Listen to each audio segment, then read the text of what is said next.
into today's flight.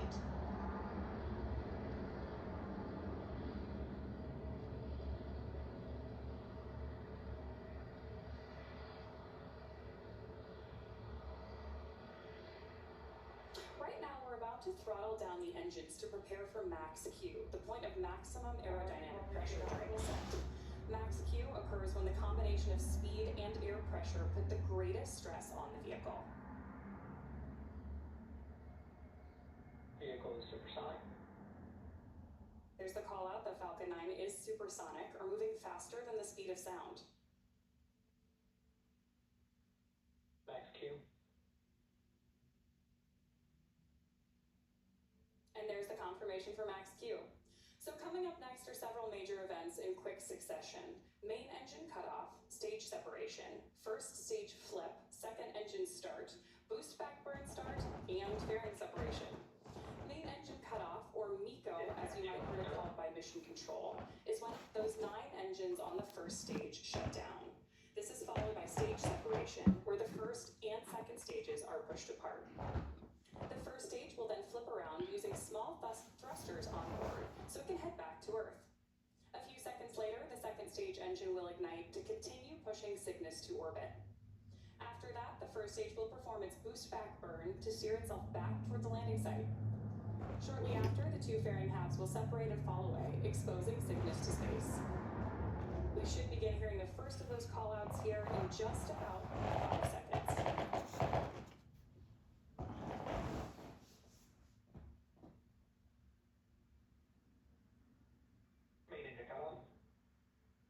There's main engine cutoff. Separation confirmed. Great views of stage step on your screen there. MVAC startup. And confirmation of MVAC ignition. We are still standing by for the call out of boost back burn. And of course, that boost back burn is what helps us steer our booster back to landing zone 40 for landing today.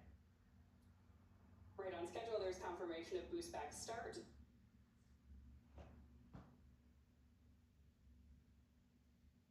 Fairing separation confirmed.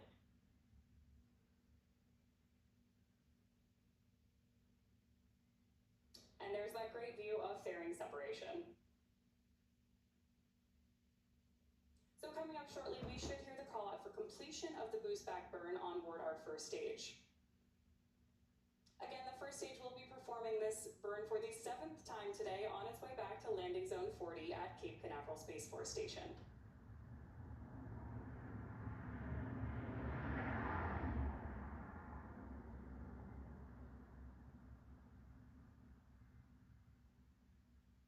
Stage 1 boost back shutdown. There's confirmation of boost back shutdown, and we're getting great views of those grid fins deploying alongside our booster on the left-hand side of your screen. The grid fins are the primary mechanical tool that we use to steer the booster during the upcoming phases of flight. If you are just joining us, you're watching live coverage of Northrop Grumman's commercial resupply mission NG-24 to the space station. We had an on-time liftoff at 7:41 a.m. Eastern Time from Space Launch Complex 40 at Cape Canaveral Space Force Station. In order to make its way back to land today, the Falcon 9 first stage has 2 more burns to execute. We're standing by for the call-up for the entry burn, where 3 of the Merlin engines will reignite. This helps to slow the stage down as it re-enters the upper part of the Earth's atmosphere. Following that entry burn, the booster will go through its landing burn. This is a single engine burn that brings the vehicle's speed down rapidly in order to touch back down on Earth. And of course, on the right-hand side of your screen, we continue to have great views of the MVAC engine on board stage 2 up in space.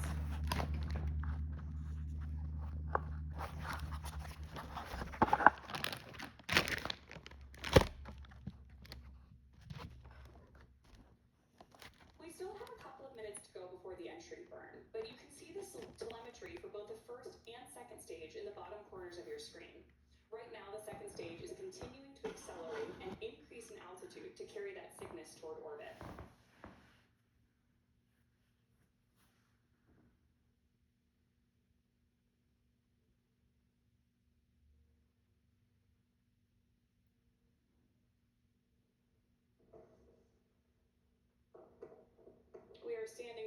for that entry burn call out in about 30 seconds.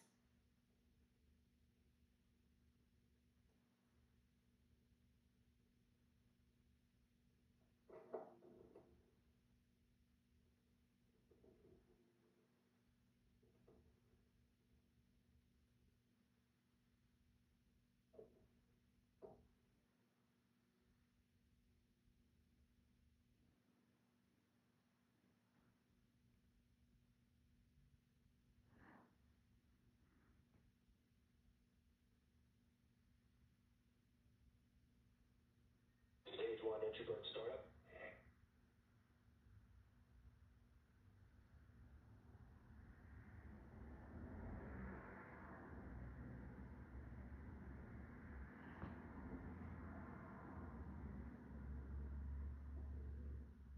Stage 1 entry burn shutdown. Great views of that entry burn on your screen right now, and the booster on its way back to Earth.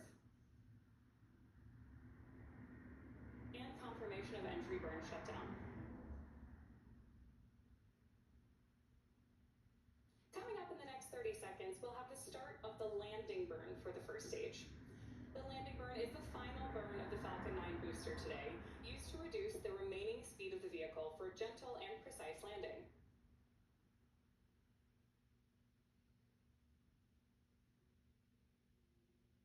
Stage 1. We should be hearing that call out for first stage landing burn in Stage just one, a few turn on. seconds.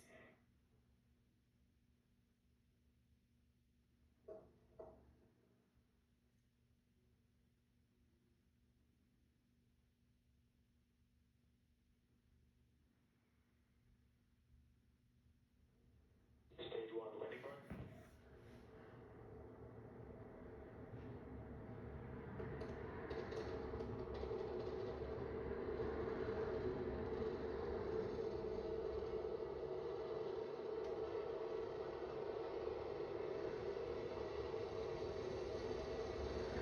Stage 1 landing light deployed.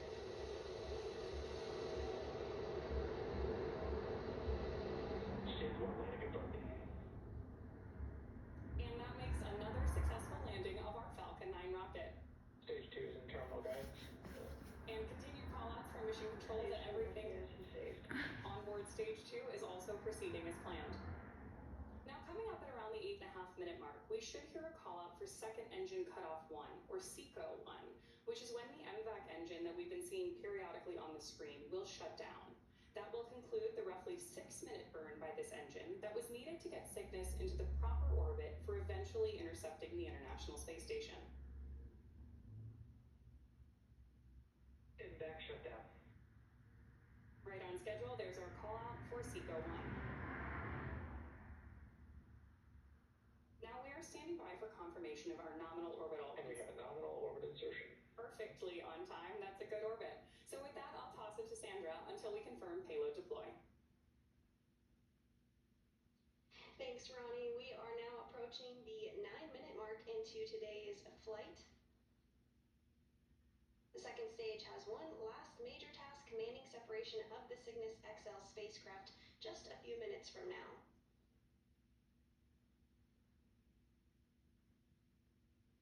Now, if you are just joining us, you're watching live coverage of Northrop Grumman's commercial resupply mission, NG-24, to the International Space Station with over 11,000 pounds of fuel in supply for the crew aboard the International Space Station.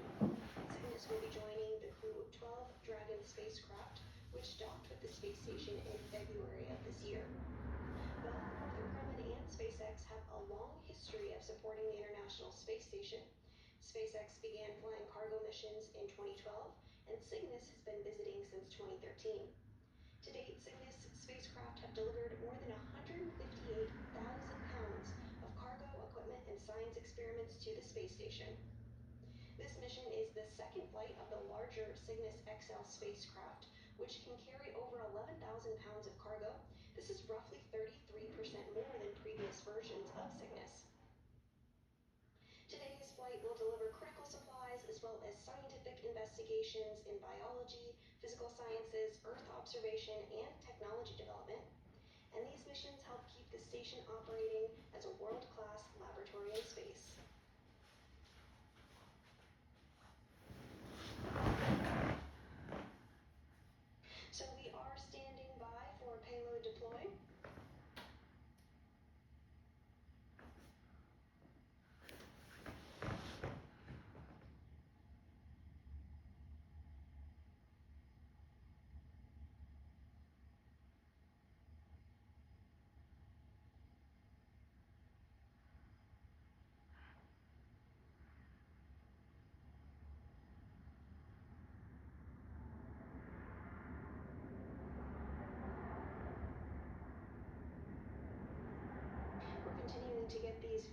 the second stage here.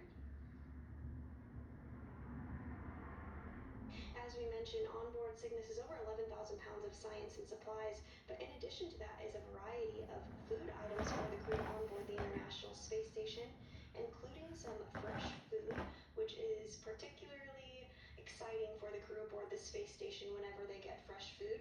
Some of this on Cygnus includes onion, garlic, hummus, apples, blueberries, oranges, baby carrots, bell peppers, and radishes, in addition to an assortment of coffee, tea, nutrition bars, coffee beans in dark chocolate, jelly, olives, salsa, candies, and beef jerkies, as well as the standard menu bobs. The crew will be expecting to receive this food on Monday. Capture of the Cygnus spacecraft is scheduled for 11:50 a.m. Central Time on Monday, 12:50 p.m. Pacific.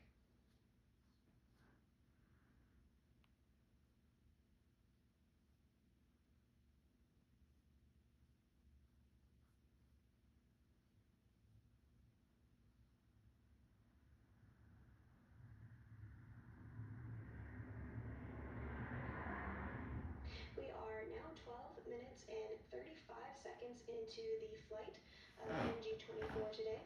We are standing by for the call out of payload deploy.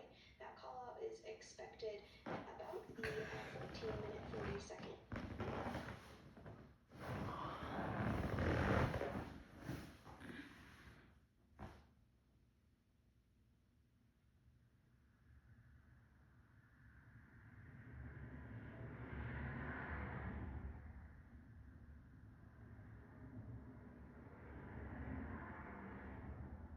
In addition to hardware and supplies and food for the crew on board space station, there is a exercise device, the European Enhanced Exploration Exercise Device, which is a compact exercise system to help preserve muscle mass and bone health in microgravity. This device combines cycling, rowing, and resistance training, in addition to the ability to perform rope pulling and climbing movements even when unpowered. And this device was jointly developed by NASA and the European Space Agency.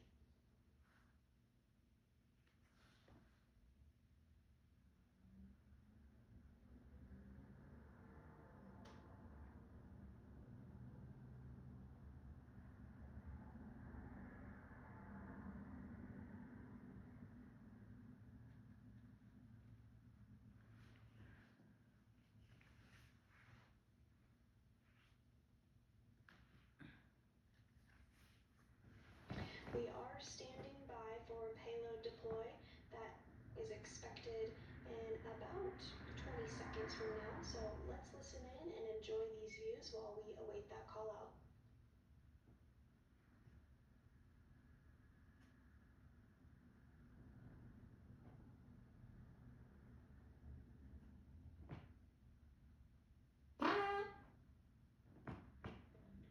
Payload separation confirmed.